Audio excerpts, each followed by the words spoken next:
Hi, it's Ed Martin, president of the Phyllis Schlafly Eagles. Great to be back with you. Please make sure you're visiting realmrsamerica.com and liking it and sharing it and subscribing right down here. Because why? We got to fight back against the lying coming out of Hollywood in Mrs. America. You know, we're going to take another look today in this fact check at this historic debate between Fred and Phyllis Schlafly and Brenda and Mark Fasteau. It was historic. It did happen. Unfortunately, Hollywood is lying again and again. Let's watch this clip and I'll show you how. I mean, the courts would decide, as they did with a recent Washington, D.C. case, where 3 children were given to the father and the mother had to pay child support. What was the name of the say case? That was an advance for women. But the larger issue is that the ERA erodes the institution of marriage, not just in divorce. The case? Well, I'd have to look it up. But the point is... You don't know the name of the case? Well, there's so many cases. We don't have time to cite them all. Just cite the one case. Just name this one case. The point is, if everything must be equal, then the logical extension of the ERA is that we would have a gender-neutral society. You have scared the women of America into believing something that is not based in reality. But when you argue an actual point in the real world in a court of law, you need to cite a case to support your arguments, so cite the case. Well, I think it was Foley versus Langham or Lancaster, something like that. No, there is no such case. Oh, yes, there is. But you see... Did you just make up the I'm case? not a lawyer, no. In our last fact check, I told you how this moment, it never happened. Now, we figured out that Brenda Fasteau wrote a memoir, and in her memoir, she just made stuff up. In fact, one of the most insulting things is that she made up and alleged that Phyllis lied in the debate. Fasteau wrote, "At the beginning of our debate, Phyllis said that all her children were grown. I did some research and learned that she had an 8-year-old son, as if somehow Phyllis wasn't taking care of her family.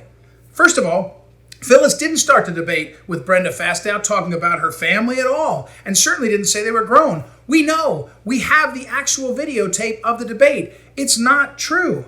Second, at the time of Phyllis's this debate, at the beginning of this debate, Phyllis's youngest son was 13, not 8. So Brenda's the one who was lying here. Phyllis's oldest child, by the way, was 24.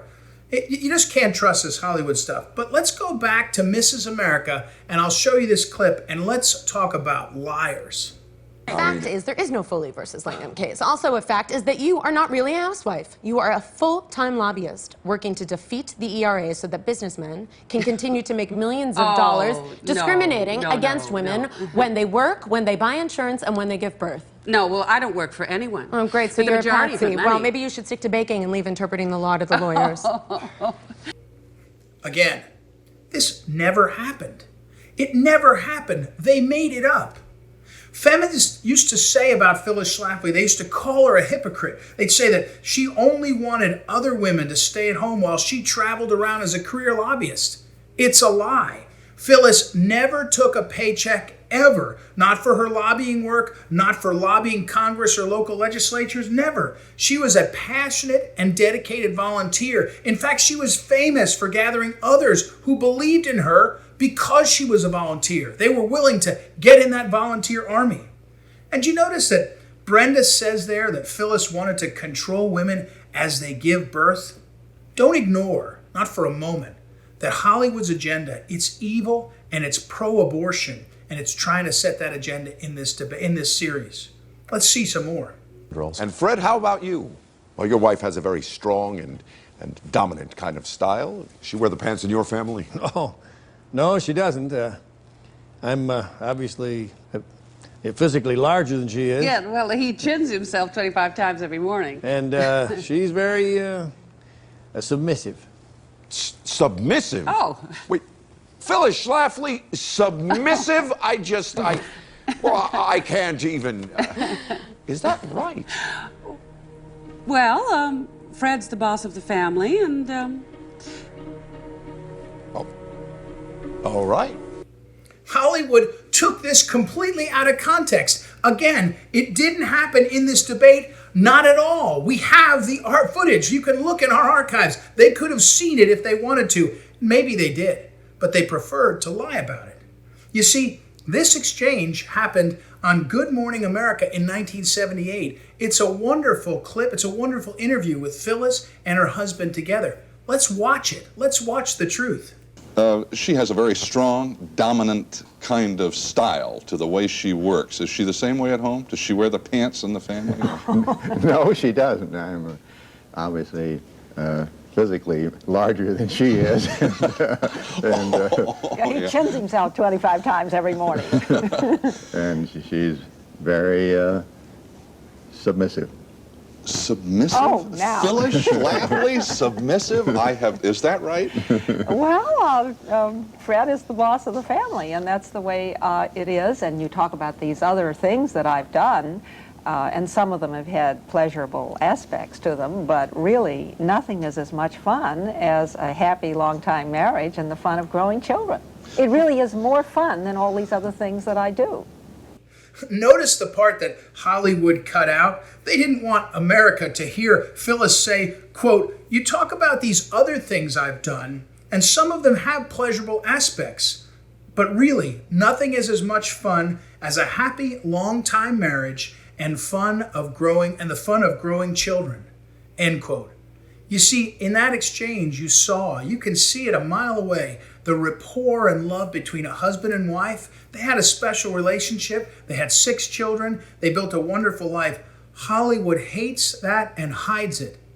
Let that sink in. Hollywood didn't want to show that because they don't want a happy home life. They don't want Phyllis's happy home life to be highlighted.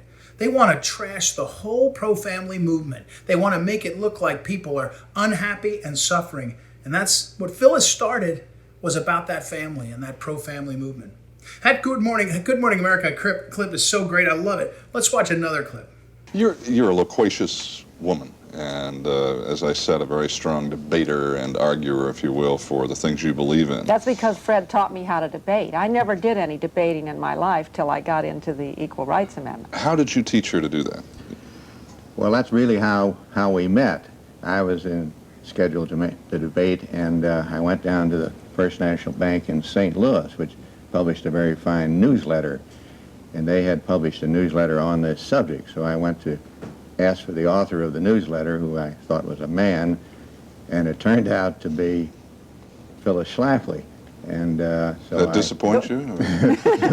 No, I was thrilled, and I invited her to lunch, and the romance began. Was it love at first sight? Oh, absolutely. What did you like about her first? Well, of course, I thought she was very beautiful, but also she was extremely well informed, better than I was on many subjects, and it made a very interesting courtship and marriage. Mrs. America makes it seem like the Schlaflys hated one another and the Fasteaus had a perfect marriage. Now, that is fiction, and I don't know the Fasteaus, or now they're divorced. I don't know them to comment on that. I do know this. The Schlafly marriage was a long and happy one. Lasted 42 years. Many of the critics of Phyllis looked for ways to say, oh, this or that. They never found it. The Fasteaus, of course, we know, it's in her memoir and historical record, they got divorced when Brenda left her husband to become a full-time lesbian. That's what she talks about. That's who she is. I'm not trying to slam anyone else's marriage. Marriage is a great mystery, but I am pointing out Mrs. America is spending lots of time and lots of effort to try to make the Schlaflys look like they're having problems. And they're canonizing the Fasteaus. It's dishonest. We'll continue to bring you the truth about the real Mrs. America, Phyllis Schlafly. Please visit realmrsamerica.com and like and share and subscribe to this video and pass it on to your friends. We've got to get the word out so people know the truth. Over these weeks, Hollywood is trying to redefine who Phyllis Schlafly was and tell us lies. We're fighting back and we appreciate your help. Again, realmrsamerica.com. Talk to you very soon.